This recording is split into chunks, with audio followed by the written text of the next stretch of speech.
接着上一期讲，当时我测这2个路由器网速都均不达标，尤其是这个路由器，我就拔了一下测个数而已，把它插回去后，没想到它就直接罢工了，导致四处都有人喊断网，这是我想不到的。别提了，当时想跑路的心都有了。好在搭上了我一条网线，它又正常了过来。但是没想到的是，我开始整理这些光猫的时候，反转又来了，我不小心碰了下这个路由器。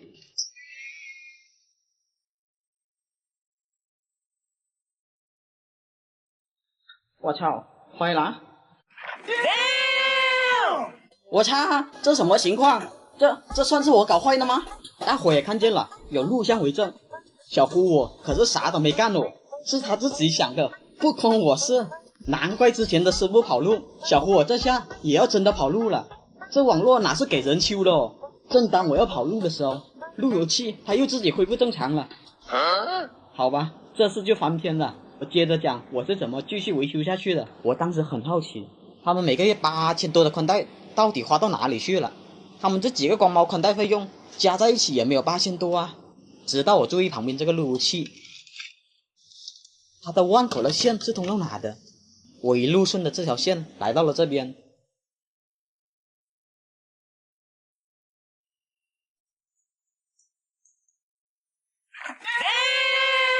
我操，这是什么操作？这可是高级货哦，这种可是专门负责专线网络的设备。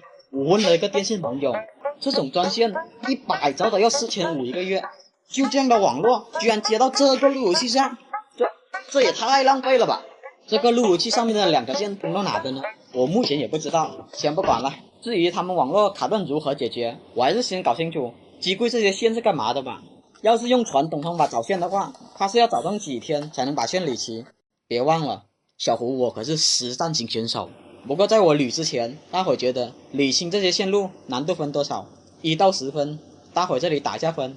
好了，先从白色路由开始，它这些弯口都是接这些光猫宽带的，然后它的烂口是把网络传到第一个交换机上的。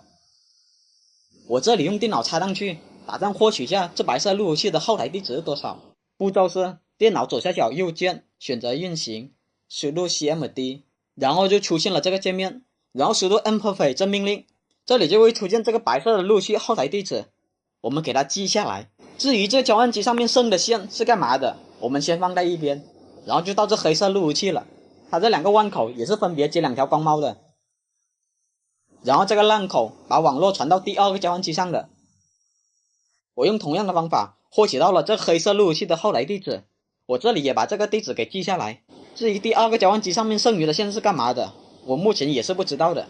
但是大伙记得一点，唯独这个交换机上面的线都是蓝色的，这个就给了我一个很重要的信息了。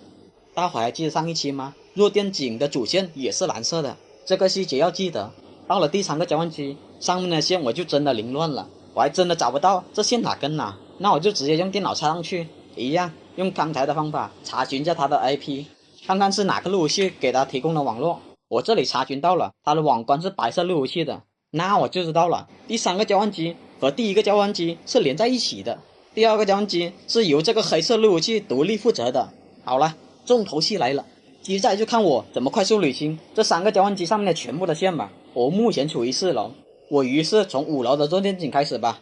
通过一看网线的颜色，这些灰色线大概率都是这一层每个房间的了，那这蓝色线应该是通向机房的。我现在给大伙验证一下，我猜的对不对？我把蓝色线给拔了，插在我电脑上，大伙看到没有？它是可以上网的。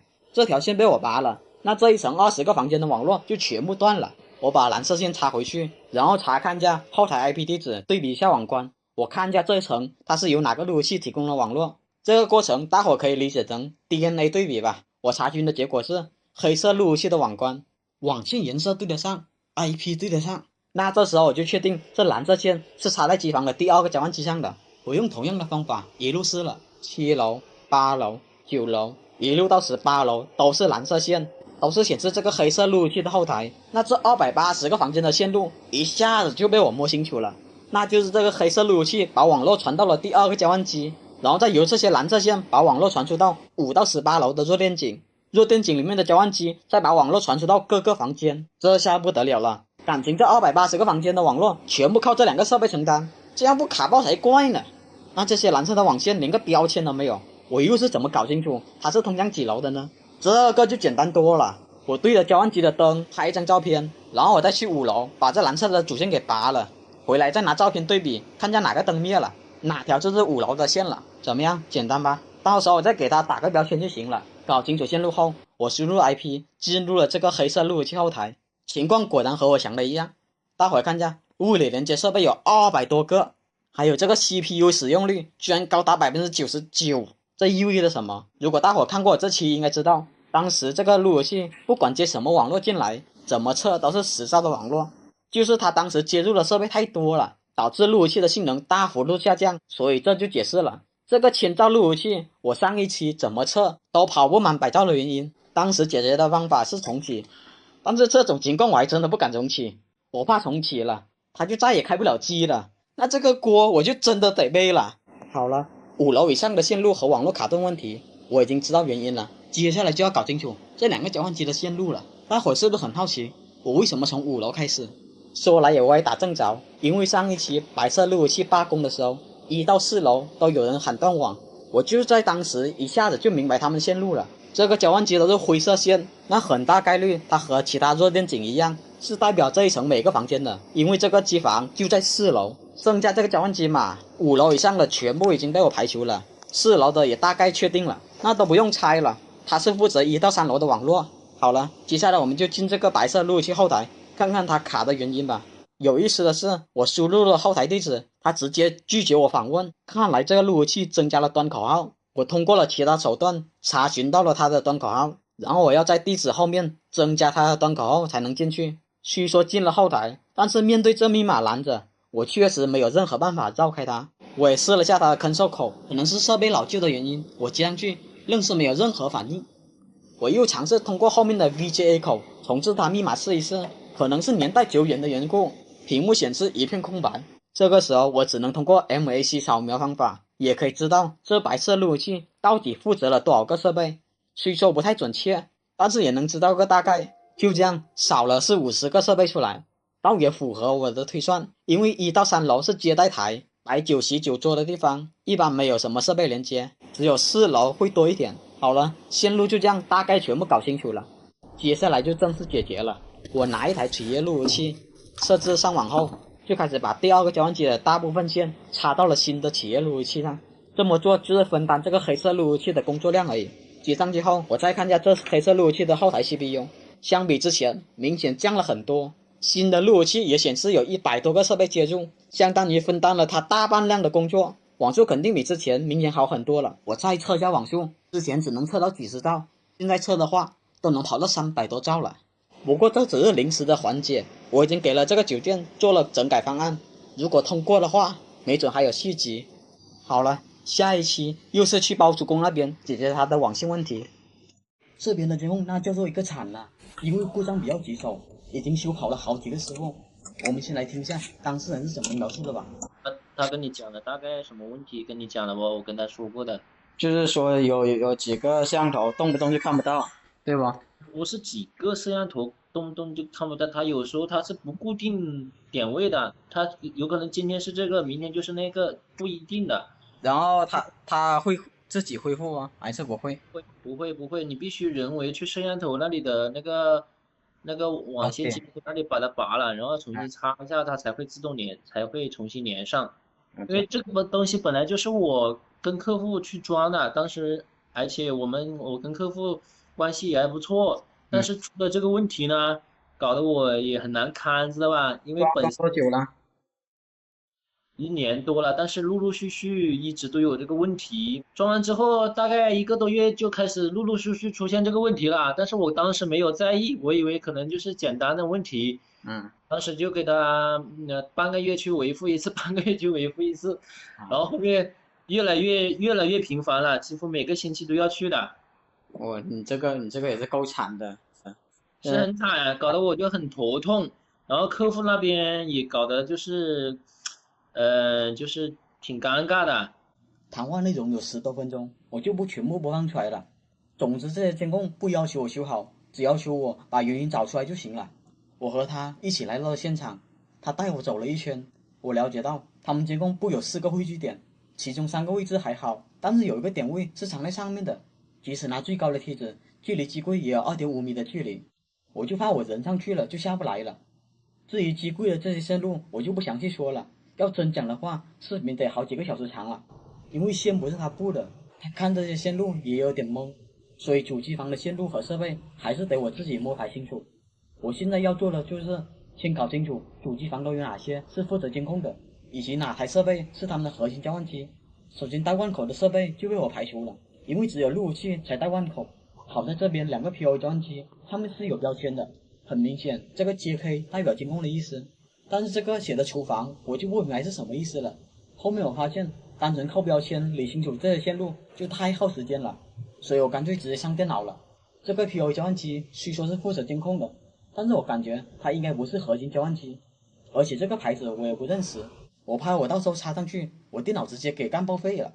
上次我电脑主板就这样报废过一次，所以我还是选择接到普通交换机上，看看能不能收到摄像头。我打开康哥的软件，发现是可以收到摄像头的，但是只能收到23个，这也是我意料之外的事。难不成这个还不是核心交换机？但全部的录像机都在这里了，应该有一个核心交换机才对啊。这个问题我先放在一边，我打算先随便拼一个摄像头，看看它的时间波动是否正常。因为我初步判断它这种随机性的断开很可能是交换机背板带宽不够的原因。80多个摄像头接到一个交换机上，确实容易把交换机跑瘫，所以我打算通过看拼的时间波动来判断这个交换机是否负载过大。我拼了以后发回看，它延迟的时间几乎没有，那就直接排除了这个原因。眼下还是要找到那个核心交换机才行。正当我纳闷他们核心交换机是哪个的时候，事情就出现了转机。大伙看到这协议了没有？这是哪个维修师傅见了都害怕啊。这下我就明白了康哥为什么只能收到23个摄像头。这种情况下，我就尝试用宇哥和华哥的软件来试下了。我首先打开宇哥的软件试了下，发现它可以收到70台设备，但是我数了下，应该是86个摄像头才对。于是我就换了华哥试一下，结果华哥不给力，一台都没有收出来。不过这个已经不重要了，重要的是我已经知道它就是核心交换机了。我发现它们网段都是不同的，上边的这个是2网段，左边的这个是0网段，右边的这个则是1网段。看来他们还做了网段划分。接着我就要拼这3个网段的摄像头了，看看它的延迟时间是否正常。如果拼的延迟巨高或者丢包的话，那么问题就很明显了。好消息是我拼了3个网段，延迟的波动是没有明显的异常的。坏消息是我还是没有找出问题来，看来这个问题还是相对的棘手。这种情况下我也没有什么好的思路，我只能去坏的摄像头那边寻找线索了。我通过回放的方式大概确定了这3个摄像头的安装位置，一个是在杂物间，一个是在走廊，另一个则是在通道。我优先来到距离最近的走廊，我看到摄像头灯是亮的，但数据灯是不闪烁的。我也用手盖了半天，这摄像头仍是没有任何反应。我只能拔了它线上去任意试试了。可惜的是它只亮4、5、7、8的灯，看来这交换机还不支持对线。要想知道这线是否正常，那还需要找到它另一头才行。当时这边客户比较多，不方便找线，所以我只能把摄像头拆回去检查了。我把它带了回去后，大伙看吧，XPOE 交换机上它就彻底不亮了。我可是啥都没干哦，就单纯的拆下来而已。我以为是交换机的口问题，我又换了一个口试试，大伙看吧，它一样是不亮的。当时就把我整郁闷了。我又把它接到旁边的小交换机上再试了试，这下灯倒是亮了，但这亮的还是很不正常。看来10有8九是这个摄像头坏了。后面我再把它装回去试了下，这个灯果然就再也没有亮了。有时候就这么巧，你过来之前它是亮的，但是你一旦拔了就再也回不去了。所以我只能说这摄像头彻底坏了。接着我就去到第2个地方，没想到这灯怎么一闪一闪的，看来10有8九也是摄像头坏了。我爬了上去，虽说它的数据灯是不亮的，但是它补光灯仍旧会闪人。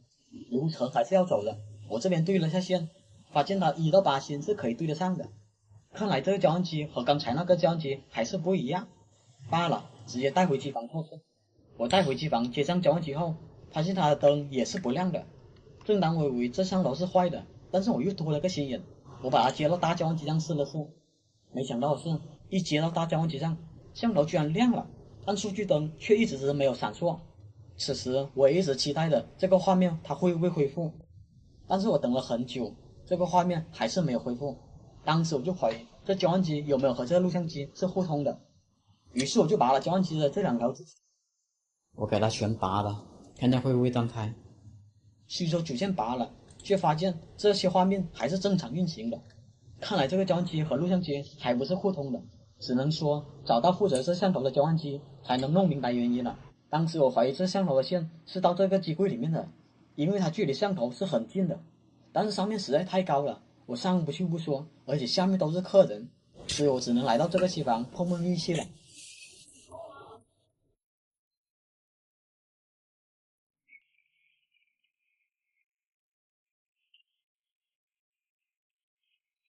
没有，线路果然没有通向这里，看来只能想另一个法则了。我知道摄像头的 IP 地址是192.168.1.13，我进入后台查看了下摄像头它是否正常，但是我一进入后台，它一个劲的要求我安装插件，却没有给我提供插件的链接。我换了好几个浏览器，也是一样的结局。这种情况我只能作罢了。然后我又尝试用2个录像机收到这摄像头，好在上面这个录像机找到了这摄像头，但偏偏人家 IP 又不是同网段的，我只能修改它 IP 地址了。经过万难的险阻，我终于确定这摄像头它是正常的。这下难搞哦，摄像头它还是正常的，线路问题不成，把它装回去试一下吧。但是我把它装回去的时候，它的灯又不亮了，又回到之前那样一闪一闪的。但是我网线对线它1到8是通的，所以很大概率不像是网线的问题，但是也不像摄像头的问题，这事确实怪得很。问题还是没有找到，我只能去第3个摄像头看看是什么情况了。来到了第3个摄像头面前，一样是灯不亮的情况。我给网线对了下线，发现这下就连4578的灯都是不亮的。这种情况下，我只能把摄像头给拆了下来，然后再核实了下网线它有没有断。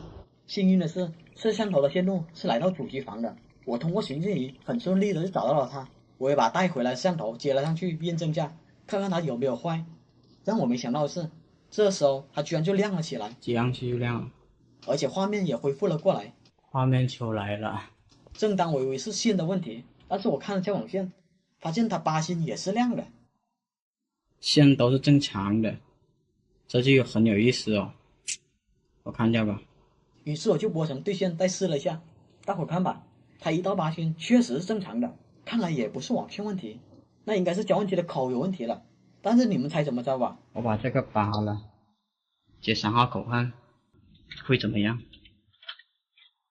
我把网线接到刚才那个口上，它的灯又正常了过来，神奇吧？而且画面也是有的。就这样，摄像头、交换机、网线都被我排除了，这样看这3关都没有任何问题。但是又回到了起点，到底是什么原因引起的呢？后面我以为这个摄像头正常了，我就把摄像头给安了回去，但是没想到这故障又发生了。